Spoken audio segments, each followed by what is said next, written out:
দেখো, পাখি যদি ওই মাটির ঘরে থাকতে পারে তবে আমরা কেন পারবো না? আরে, এভাবে তুমি ভেবে দেখিনি। কি রহিম ভাই, তুমি এত বড় মাটির হাড়ি তৈরি করছো কেন? এত বড় হাড়ি তো আমি বাপের জন্মেও দেখিনি। তা কি রাখবে হাড়িতে শুনি? চারিদিকে বন্যার পানি ঢুকে গেছে গ্রামে, তাই পানিতে তাদের হাড়ির ঘর ভেসে বেড়াচ্ছে। বাবা, এই মাটির ছোট হাঁড়িটা আমাদের গাছে ঝুলিয়ে দাও। বর্ষাকালে পাখিদের বাসা ঝড়ে ভেঙে যায়, এজন্য আমি ওদের জন্য এই হাঁড়ির বাড়ি বানিয়ে দেব, যাতে ওরা আর এই বর্ষায় কষ্ট না পায়। পাগলি মেয়ে একটা। ঠিক আছে, চল, তবে আমি এই হাড়িটা গাছে ঝুলিয়ে দিচ্ছি। এই হলো রহিম, যে পেশায় একজন দরিদ্র কুমার। মাটির হাড়ি পাতিল বানিয়ে কোনো মতে অভাব অনটনের মধ্যে তার সংসার চলে। ওগো, বর্ষাকাল যে এলো প্রায়, এবারে ঘরের চালাটা ঠিক করানো দরকার যে, নইলে আমাদের 3 মা বাপ বেটির যে গাছতলায় থাকা ছাড়া আর উপায় থাকবে না। হ্যাঁ বাবা, মা একদম ঠিক বলেছে। একটু বৃষ্টি এলেই আমাদের ঘরের সব জিনিস ভিজে যায়। আর হ্যাঁ, তুমি বাড়িতে ফেরার পথে আমার জন্য একটা বড় ইলিশ মাছ নিয়ে আসবে। ঠিক আছে টুনিমা, তাই নিয়ে আসবো, যদি ভালো বেচা কেনা হয়। কমলা, আমি তবে এবার আসি গো। এরপর রহিম মাটির বাসনপত্র নিয়ে বাজারে বসে, কিন্তু কেউই তেমন আগ্রহ দেখায় না। কি যে করি, সেই কখন থেকে বাসনগুলো নিয়ে বসে আছি, একটাও বেচা বিক্রির কোনো নাম নেই। এভাবে চললে কি করে আমি ঘরের চালাটা ঠিক করব এই বর্ষা বাদলার দিনে? আরে ওই তো একটা লোক এইদিকেই আসে। এ ভাই, বলছি মাটির হাঁড়ি লাগলে নিয়ে যেতে পারেন, পানির দামে দিয়ে দিচ্ছি। না না, এমনিতেই বৃষ্টি বর্ষার দিন, মাটির জিনিসপত্র এই সময় নিয়ে পোষাবে না। বৃষ্টি কাদার মধ্যে একবার হাত ফসকে পড়লে ভেঙে যাবে। এভাবে লোকেরা মাটির হাড়ির থেকে মুখ ফিরিয়ে চলে যায়, আর রহিমেতে অনেক নিরাশ হয়ে যায়। হায় হায়, এ কি সর্বনাশ! একটা হাড়িও যে বিক্রি করতে পারলাম না, আমি যে কি করে এবার সংসার চালাবো। যাই, আমি বরং মোড়লের বাড়ি থেকে একবার ঘুরে আসি, যে করে হোক চালাটা যে সারাতে হবে। মোড়ল সাহেব, বড় বিপদে পড়ে আপনার কাছে এসেছি। এই ভরা বর্ষার দিনে আমার কোনো বেচা কেনা হচ্ছে না, এদিকে টাকাটা যে খুব প্রয়োজন। এবার ঘরের চালাটা সারাতে না পারলে তো আমার ঘর ভেসে যাবে বৃষ্টির পানিতে। আমাকে দয়া করে 5,000 টাকা ধার দেবেন, দয়া করে না করবেন না। তোকে আমি কোনো টাকা ধার দিতে পারবো না রে রহিম। তোর কাছে এখনো যে আমি টাকা পাই, সেটাই তুই এখনো পরিশোধ করতে পারছিস না। এর মধ্যে আবার টাকা চাইতে চলে এসেছিস। যা যা বলছি, দূর হয়ে যা আমার চোখের সামনে থেকে। মোড়ল সাহেব, এভাবে বলবেন না, আমি কথা দিচ্ছি আমি সব টাকা শোধ করে দেবো এই বর্ষা গেলেই। এভাবে গরিবের প্রতি অবিচার করবেন না, দয়া করুন মোড়ল সাহেব। রহিমের এই আকুতিতেও পাষাণ মোড়লের মন গলে না, সে তাকে দূর দূর করে তাড়িয়ে দেয়। এরপর ভাঙা মন নিয়ে রহিম বাড়িতে ফিরে আসে, আর আকাশে যেন কালো মেঘ ছেয়ে হয়ে দমকা হাওয়া বইতে শুরু করে। ওগো, তুমি এসেছো তবে? মেয়েটা সেই কখন থেকে বায়না করছে তোমার ফেরার আশা ইলিশ মাছ দিয়ে ভাত খাবে বলে। কি গো, তোমার মনটা এমন খারাপ কেন? কি হয়েছে বলো তো? বাবা, আমার জন্য ইলিশ মাছ এনেছো তো? আজ আমি ইলিশ মাছ দিয়ে ভাত খাবো। না রে মা, আমি তোর জন্য ইলিশ মাছ আনতে পারিনি, আর না পেরেছি ঘরের জন্য টিন আনতে। এই বর্ষার দিনে যে কেউই মাটির হাঁড়ি কিনতে চায় না। মোড়লের কাছে গেলাম, সেও ফিরিয়ে দিল। জানি না আমি তোদের নিয়ে কি করে এই বর্ষা পার করব। রহিম একথা বলতেই আকাশ কালো হয়ে বৃষ্টি শুরু হয়, এতে তাদের ঘরের চালা থেকে পানি পড়তে থাকে। বাবা, আমার খুব ভয় করছে, বাইরে খুব ঝড় হচ্ছে মনে হয়, ঘরে পানি পড়ছে। আমাদের ঘর যে পানিতে ভেসে যাবে, আর মনে হচ্ছে যেন যে কোনো সময় আমাদের চালাটা ভেঙে যাবে। আমার খুব ভয় করছে।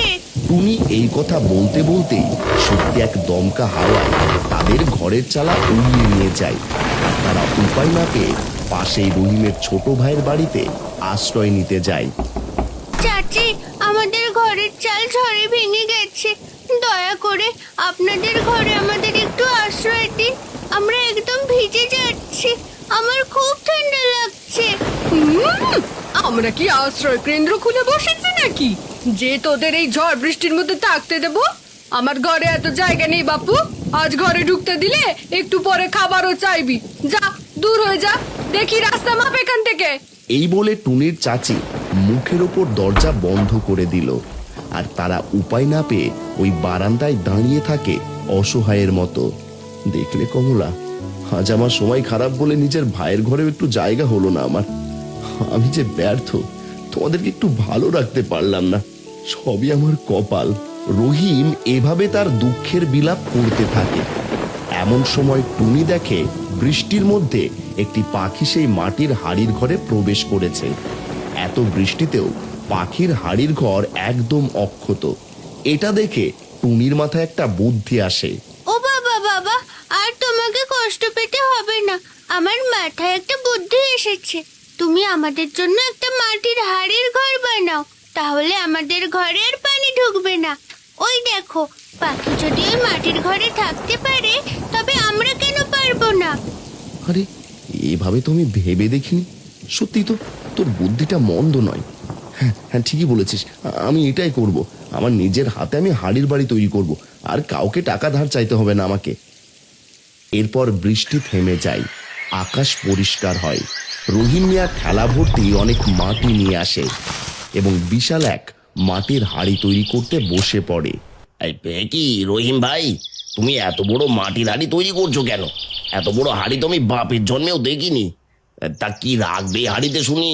ওগো, মনে হয় তোমার ভাই গুপ্তধনের সন্ধান পেয়েছে, তা লুকিয়ে রাখতে এত বড় হাড়ি তৈরি করছে মনে হয়। সবাই এভাবে রহিমের এই কর্মকাণ্ড দেখে উপহাস করতে থাকে। ওগো, তুমি এসব কি পাগলামি শুরু করেছো বলো তো? লোকজনের কাছে হাসির পাত্র হয়ে গেছি।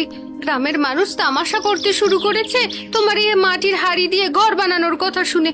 শেষমেশ তুমি ওই বাচ্চা মেয়ের কথায় সায় দিয়ে পাগলামি করতে শুরু করলে। কমলা, লোকের কথায় কান দিতে হবে না। যা করার নিজেদেরই করতে হবে। এখন যা তোমাদের কাছে পাগলামি মনে হচ্ছে, তা কিছুদিন পর সবাইকে চমকে দেবে। শুধু দেখতে থাকো আমার হাড়ির বাড়ি। এর দু একদিন পর রহিমের মাটির হাড়ির বাড়ি তৈরি হয়ে যায়। এমন ভিন্ন ধরনের হাড়ির বাড়ি দেখে সবাই অবাক হয়ে যায়। রহিম তার পরিবার নিয়ে হাড়ির বাড়িতে থাকতে শুরু করে। বাহ, কি সুন্দর হাড়ির বাড়ি আমাদের। আজ থেকে আমাদের আর কোনো কষ্ট হবে না। বৃষ্টিতে বাবাকে আর কারো থেকে টাকা ধার নিতে হলো না। হ্যাঁ, বাড়িটা তো বেশ ভালোই হয়েছে। এরপর একদিন প্রবল বৃষ্টি শুরু হয় মুষলধারে, কিন্তু তাও এক ফোঁটা বৃষ্টির পানিও তাদের ঘরে প্রবেশ করে না। তারা স্বস্তিতে থাকতে শুরু করে। দেখেছো মা, বাইরে কত ঝড় শুরু হয়েছে, তাও আমাদের হাড়ির ঘরে কোনো বৃষ্টির পানি ঢুকছে না। আমাদের তবে এই বর্ষায় সব কষ্ট দূর হলো, কি বলো? হ্যাঁ রে মা, আমি তোদের প্রথমে ভুল বুঝেছিলাম। তোর বুদ্ধি সঠিক ছিল। কিন্তু এ কি, আমাদের ঘরটা দুলছে কেন? ওগো, মনে হচ্ছে যেন আমাদের হাড়ির ঘরটা ভাগ। এরপর তারা বাইরে এসে দেখে অতিবৃষ্টির কারণে চারিদিকে বন্যার পানি ঢুকে গেছে গ্রামে। তাই পানিতে তাদের হাড়ির ঘর ভেসে বেড়াচ্ছে। আশেপাশের মানুষের ঘরবাড়ি পানিতে ডুবে যাচ্ছে। হায় হায়, এ কি সর্বনাশ! বন্যার পানি যে গ্রামটাকে ডুবিয়ে দিয়েছে। ভাগ্যিস আমাদের জন্য তুমি এই হাড়ির ঘরটা বানিয়েছিলে। দেখো কেমন একটা নৌকার মতো ভেসে চলেছে। ওগো, আমাদের গ্রামবাসীদের সাহায্য করতে হবে। কত মানুষের ঘরবাড়ি বন্যায় ডুবে গেছে। চলো কাশেমের বাড়িতে যাই, না জানি ওদের কি অবস্থা হয়েছে। এরপর তারা তাদের হাড়ির বাড়ি নিয়ে কাশিমের বাড়িতে যায়। গিয়ে দেখে তারা ঘরের চালের উপর উঠে বসে আছে। ওই দেখো গিন্নি, রহিম ভাই তার হাড়ির বাড়ি নিয়ে এদিকে আসছে। তারা কি আমাদের তাদের হাড়ির বাড়িতে আশ্রয় দেবে? সেদিন তো আমরা বৃষ্টির সময় তাদের আশ্রয় দিইনি, কত উপহাস করেছি। কাশেম, তোরা তাড়াতাড়ি আমাদের বাড়িতে উঠে আয়, জলদি করে আয়, দেরি করিস না। রহিম ভাই, সত্যি বলছো তুমি? আমাদের তোমার এই হাড়ির বাড়িতে আশ্রয় দেবে? আমরা তোমাদের সঙ্গে কত অন্যায় করেছি। আমি তো ভাবতেও পারিনি তুমি আজ আমাদের এত বড় উপকার করবে। এত কিছু তোমাকে বলতে হবে না কাকু, জলদি করে উঠে আসো দেখি। বিপদে মানুষকে সাহায্য করাই তো মানুষের ধর্ম। এরপর কাশেম তার পরিবার নিয়ে টুনিদের হাড়ির ঘরে আশ্রয় নেয়। তারপর তারা তাদের হাড়ির বাড়ি নিয়ে গ্রামের অন্য মানুষদের উদ্ধার করতে যায় আর দেখে মোড়ল একটি কলা গাছের টুকরো ধরে ভাসছে এবং সাহায্য চাইছে। বাঁচাও, বাঁচাও আমাকে। রহিম, রহিম, আমাকে তোর হাড়ির বাড়িতে একটু আশ্রয় দে। বন্যায় আমার ঘর বাড়ি সব ডুবে গেছে। আমি এখন নিঃস্ব, আমার সব ভাসিয়ে নিয়ে গেছে। আমাকে বাঁচা দয়া করে। এরপর কাশেমের সাহায্যে মোড়লও তাদের হাড়ির ঘরে আশ্রয় পায়। এভাবেই তারা অনেক মানুষকে আশ্রয় দেয় সেই হাড়ির ঘরে। রহিম, সত্যিই তুই খুব ভালো মানুষ।